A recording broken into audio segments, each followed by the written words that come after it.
Shalom Aleichem, a good Erev Shabbos Pekudei. We mentioned last week it's wonderful when there's a leap year, you get extra time to learn the Parsha. Mishnah Yomi is in chapter 7 of Nedarim for this Shabbat, starting Mishnah Vav.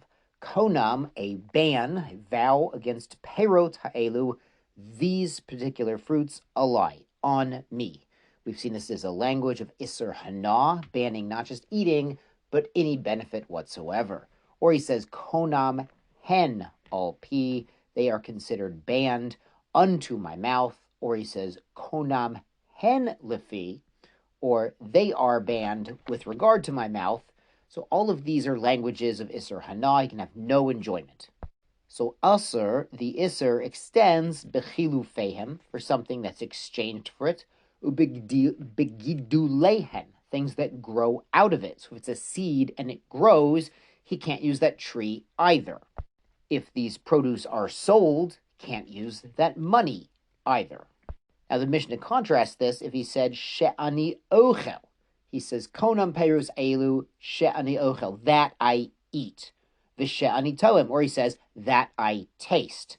So these words we've seen create a prohibition on eating the object, but he could still have a hana. Therefore the Mishnah says mutter, he's allowed bechilu fehen, if they traded it or sold it, ubegidulehen, or if something grew from it.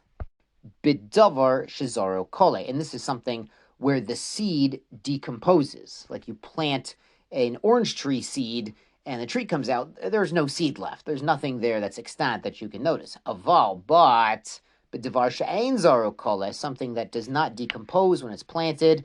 We talked about this in Masechet Truma and Meiser, like onions and garlic bulbs, certain bulbs in the ground where they sort of add on to the original plants and get bigger from that. Afilu gidulehen asurin. So then everything is asur, not just what grew out of it, but even if they, it was new growth of the onion and then that was replanted and new growth grew there, it still would be forbidden. It's still considered the original object being a part of it. Now Mishnah Zayin is similar. Ha'omer le'ishto. A man says to his wife, Konam maseh yadoich alai. I am banning the work of your hands to me. Now, we mentioned in Ketuvot that, of course, the husband was providing financial security for the family, but the wife was certainly a part of the household finances and was, involved in helping the household to run. And he's saying, I'm banning any benefit from that. Konam hen al pi, or they are banned to my mouth. Konam hen lifi, they're banned with respect to my mouth. These are all leshonot of Isser Hana, of a prohibition of any benefit. So Asr bechilu fehen begidulehen, as we said in the last Mishnah, if what she earned or made is then exchanged, or something grows out of it, it would still be forbidden. She'eni ochel, now we contrast, the Mishnah says, I won't eat it. I'm not going to eat your cooking, he says. Not a good idea, but it was a neder. She'eni toem, I'm not going to taste it. Mutter bechilu fehen begidulehen. So then again, he would be allowed if it was exchanged for something else or something grew from it. And again, the Mishnah qualifies, B'dar zaro kole.